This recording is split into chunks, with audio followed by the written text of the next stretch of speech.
Hello friends. मेरा नाम नरेंद्र ठाकुर है। Welcome to my channel learn Excel in style. आज मैं आपके साथ एक्सेल का अपना नॉलेज शेयर करने वाला हूं। तो दोस्तों शुरू करते हैं।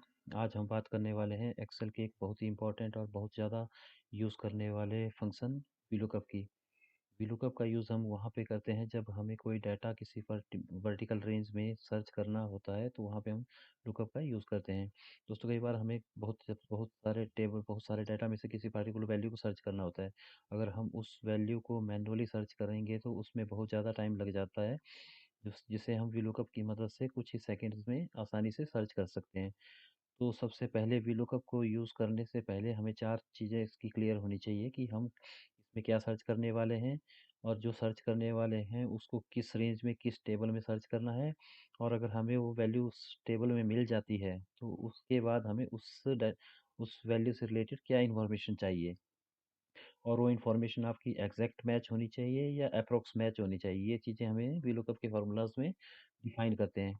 तो चलिए हम इसको प्रैक्टिकली करके देखते हैं। तो जैसा कि मैंने बताया कि सबसे पहले लुकअप में हमें लुकअप वैल्यू डिफाइन करना पड़ती है। उसके बाद जो नेक्स्ट स्टेप रहता है उसमें हम डिफाइन करते हैं table array. Table array data की वो रेंज होती है जिसमें हम इस लुकअप वैल्यू को हम ढूंढ रहे हैं। और टेबल एरे डिफाइन करने के बाद जो नेक्स्ट स्टेप हमें लेना है,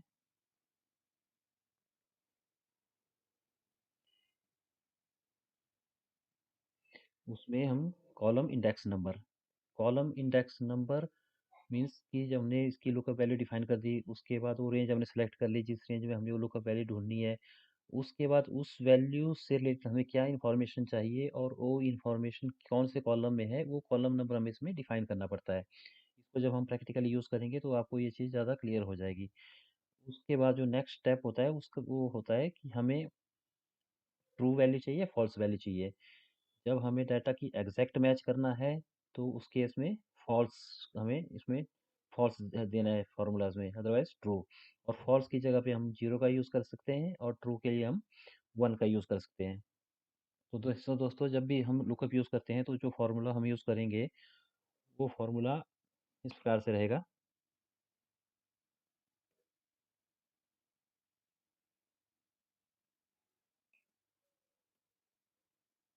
हम इसमें टाइप करेंगे वी लुक आते ही इसके बाद हम टैब की प्रेस कर देंगे तो ये अपने आप वी लुक का पूरा ले लेगा और ब्रैकेट शुरू कर देगा। उसके बाद अगर आप इसको भी नीचे ध्यान से देखोगे तो इसमें आप देखोगे, इसका मैं थोड़ा सा साइज बड़ा कर देता हूँ।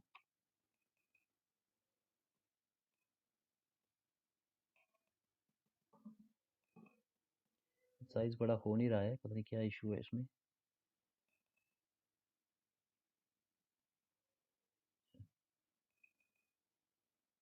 तो ये मैंने दोस्तों इसका साइज बड़ा कर दिया। तो अभी इसमें जैसे हम फॉर्मूला टाइप करेंगे वी लुकअप और टैब प्रेस करेंगे तो उसके बाद ये ऑटोमेटिकली इसने ब्रैकेट शुरू कर दिया। उसके बाद आप नीचे देखोगे तो पूछ रहा है लुकअप वैल्यू। तो लुकअप वैल्यू, उसके बाद हम इसमें डिफाइन करेंगे लुकअप वैल्यू। उसके बाद हम इसमें एक कॉमा लगाएंगे। तो जैसे हम इस पर कॉमा लगाते हैं तो ये टेबल एरे जो सेकंड स्टेप है उस पर आ जाता है। उसके बाद हम इसमें मेंशन करेंगे टेबल एरे। टेबल एरे जब डिफाइन हो जाएगा तो उसके बाद उसका कॉलम नंबर जहाँ से हमें इंफॉर्मेशन चाहिए। और हमें फॉल्स चाहिए तो हम जीरो लगाएंगे और ट्रू चाहिए तो वन प्रेस करेंगे। और मैक्सिमम जिसमें जो यूज़ करते हैं हम फॉल्स ही यूज़ करते हैं ताकि हमें एग्जैक्ट मैच इन्फॉर्मेशन इसके रिगार्डिंग हमें मिल जाए। तो दोस्तों ये इसका वीलुकअप का फॉर्मूला रहेगा जो कि हम इसमें आगे यूज़ करेंगे। दोस्तों वीलुकअप का यूज़ करने से पहले हमें इसके बारे में कुछ इंपॉर्टेंट पॉइंट जो हमें पता होने चाहिए।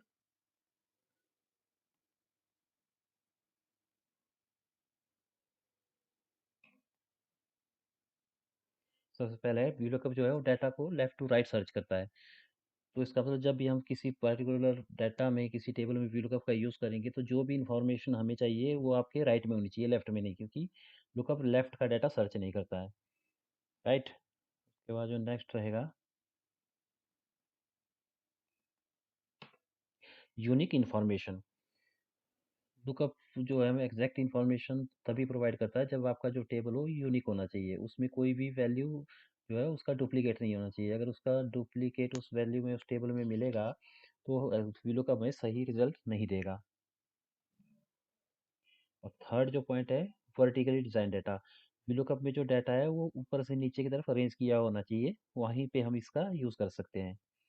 और फोर्थ जो पॉइंट है इसका, नेक्स्ट है lookup value in first column. तो जब भी हम लुकअप वैल्यू, जिस वैल्यू को हम ढूंढ रहे हैं, वो हमारे फर्स्ट कॉलम पे होनी चाहिए रेंज के। जो भी हम सेलेक्ट करेंगे टेबल का डाटा, उसके फर्स्ट कॉलम पे जो इन्फॉर्मेशन होनी चाहिए वो लुकअप वैल्यू उसमें होनी चाहिए हमारी।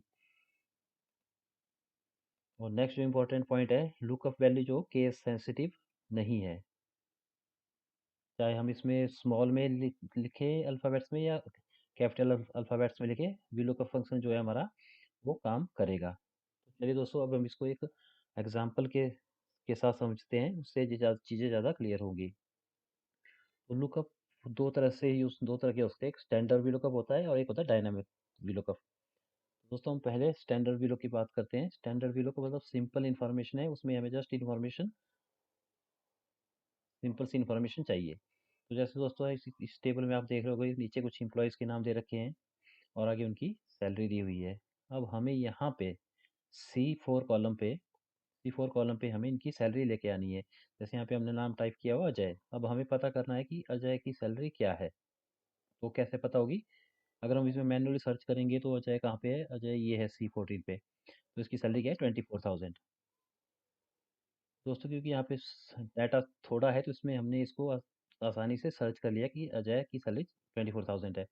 अगर यहीं पे हमारे पास अगर 200 एम्प्लॉयज़ होते, 300 एम्प्लॉयज़ होते, और उसमें हमें अजय की सैलरी ढूंढनी होती, तो उसके लिए हमें बहुत ज़्यादा टाइम लग जाता है। तो इसको हम वी लुकअप की मदद से कैसे आसानी से सर्च कर सकते हैं वो देखते हैं। तो दोस्तों मैंने जैसे बताया, इसमें हम कैसे करेंगे वी लुकअप। जैसे हमने वी एल टाइप किया तो ये यहाँ पे आ गया, उसके बाद हमने टैब प्रेस किया तो इसने फॉर्मूला अपने आप टाइप कर लिया, वी लुकअप ब्रैकेट शुरू लुकअप वैल्यू। लुकअप वैल्यू क्या है यहाँ पे? हम क्या ढूंढ रहे हैं? अजय। तो लुकअप वैल्यू क्या है यहाँ पे? ये।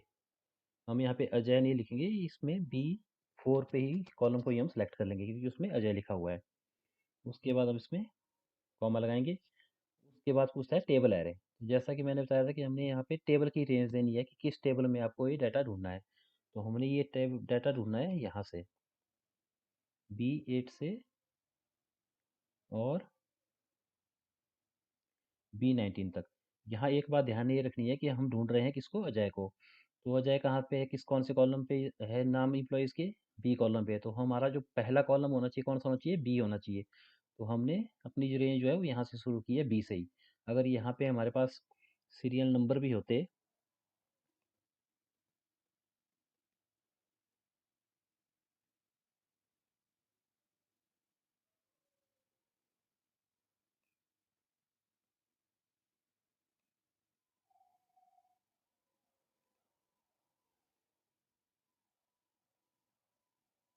तो अगर हम यहाँ पे फॉर्मूला लगा रहे होते तो हम कैसे करते इसको? वी लुकअप, ये हमने लुकअप वैल्यू दे दिया B4 कॉमा। अभी हम टेबल यहाँ से सिलेक्ट नहीं करते क्योंकि हमारा जो इन्फॉर्मेशन एम्प्लॉय नेम है वो कॉलम बी में है। तो हम इसको डाटा कहाँ सेलेक्ट करेंगे? यहाँ से बी से। और जहाँ तक आगे जो इन्फॉर्मेशन हमें चाहिए, जैसे हमें यहाँ सैलरी चाहिए, वहाँ तक इसको हमने लेके जाना है। तो ये हमने यहाँ से इसको सिलेक्ट किया, टेबल एरे दे दिया कि इस रेंज में मेरे को अजय को ढूंढना है। अब हम सिस्टम को बताएंगे कि अगर मेरे को इस रेंज में अजय मिल जाएगा तो हमें क्या चाहिए? सैलरी चाहिए उसकी। तो सैलरी कौन से कॉलम पे है? कॉलम नंबर 2 पे। और 2 पे कैसे? बी कॉलम पे नाम है, बी से काउंट करेंगे हम। बी के बाद सैलरी किस कॉलम पे है? सेकंड कॉलम पे है, तो यहाँ पे हमने इसलिए 2 लिखा है।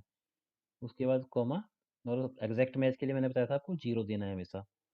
और ये हमने इसको ब्रैकेट को क्लोज कर दिया। अभी आप यहाँ देखोगे इसने अजय की सैलरी निकाल के हमें दे दी कि अजय की सैलरी वो 24,000 है। अब यही हम अगर नीचे आके देखेंगे यहाँ पे, तो अजय की सैलरी कितनी है? 24,000। अभी दोस्तों यहीं पे अगर हम अजय की जगह पे नाम चेंज कर देते हैं, संजय कर देते हैं, संजय, तो ये देखो ये ऑटोमेटिकली जो है इसकी सैलरी जो है वो चेंज हो गई।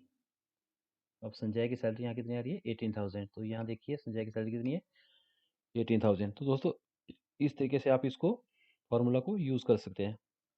अब यहाँ मैं आपको एक और इम्पोर्टेंट बात बताने जा रहा हूँ, उसको ध्यान से सुनिएगा। यहाँ सबसे पहले मैं थोड़ा सा रोज़ इंसर्ट कर देता हूँ। अब मैंने यहाँ पे जैसे रमेश लिखा, तो यहाँ पे रमेश की सैलरी क्या आ गई, 8,000 यहाँ पे आ गई। अब इसी के नीचे मान लो मेरे को पीयूष की सैलरी चाहिए कितनी है, तो मैं इसी फार्मूला को कॉपी करूँगा यहाँ पे। तो ये क्या है, पीयूष की सैलरी आ गई यहाँ पे, ये पीयूष है 12,000, पीयूष की सैलरी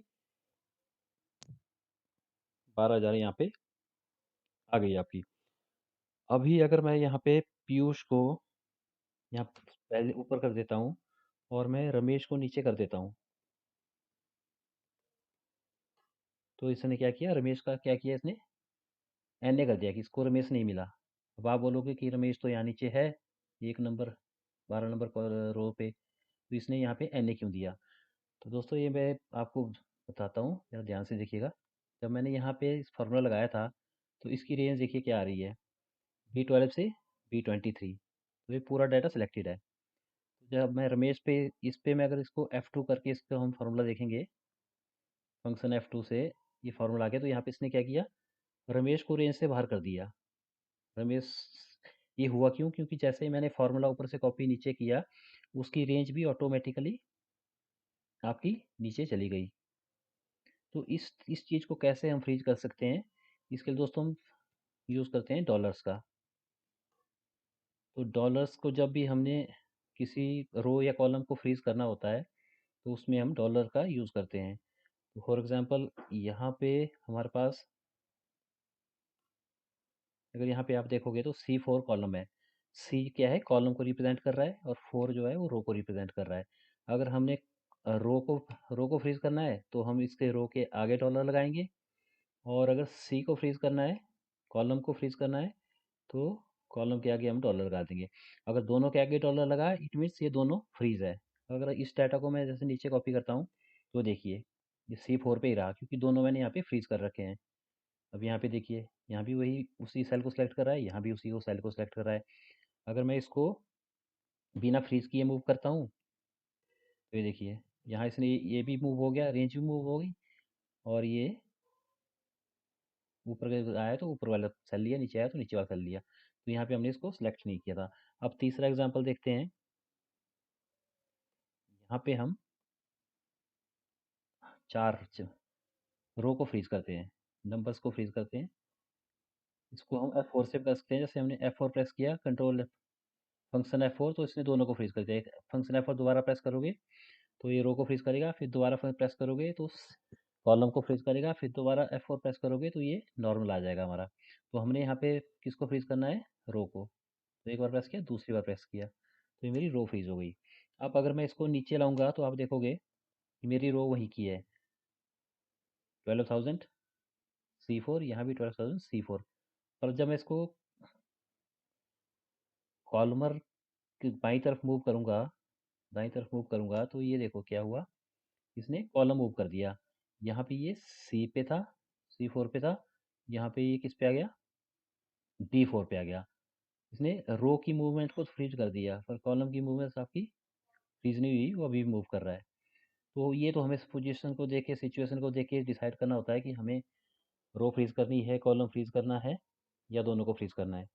तो यहाँ पे हमने क्या करना है, B4 क्या है, पीयूष, पीयूष B4 है। अब अगर मैं इसको फ्रीज कर देता हूँ, तो जैसे ही मैं इस फार्मूला को नीचे कॉपी करूंगा, तो यहाँ पे ये B4 आ जाएगा यहाँ पे, तो फिर से पीयूष को ढूंढेगा। तो यहाँ पे हम इसको फ्रीज नहीं करेंगे, इसको ऐसे ही रखेंगे, रेंज को फ्रीज करेंगे। रेंज क्या है मेरी, C4, तो इसको हम रो भी फ्रीज करेंगे और कॉलम भी फ्रीज कर देंगे। अब अगर मैं इसको कॉपी करता हूँ, तो ये देखिए अब इसने क्या है, रमेश को भी, रमेश का सैलरी भी हमें ढूंढ के बता दिया। दोस्तों मेरे को लगता है कि इसमें थोड़ा बहुत आपको समझ आया होगा, और काफ़ी डाउट आपके इसमें क्लियर हो गए होंगे। तो दोस्तों देखा आपने वीलुकअप का कमाल, इतना आसानी से हम इसको यूज़ कर सकते हैं, और इतनी आसानी से हम डाटा को इसमें सर्च कर सकते हैं। तो जैसे जैसे दोस्तों आप इसका प्रैक्टिकली यूज़ करते जाओगे वीलुकअप का, उतनी ही आपकी इसमें मास्टरी होती जाएगी, और आप आपको खुद पता चलता जाएगा कि हमें VLOOKUP का यूज़ कहाँ पे करना चाहिए और कहाँ पे इसका यूज़ नहीं हो सकता। दोस्तों, आपको मेरा वीडियो आज का वीडियो कैसा लगा? कमेंट बॉक्स में ज़रूर बताना, और अगर वीडियो पसंद आया हो तो उसको शेयर और लाइक ज़रूर करना। धन्यवाद। Thank you.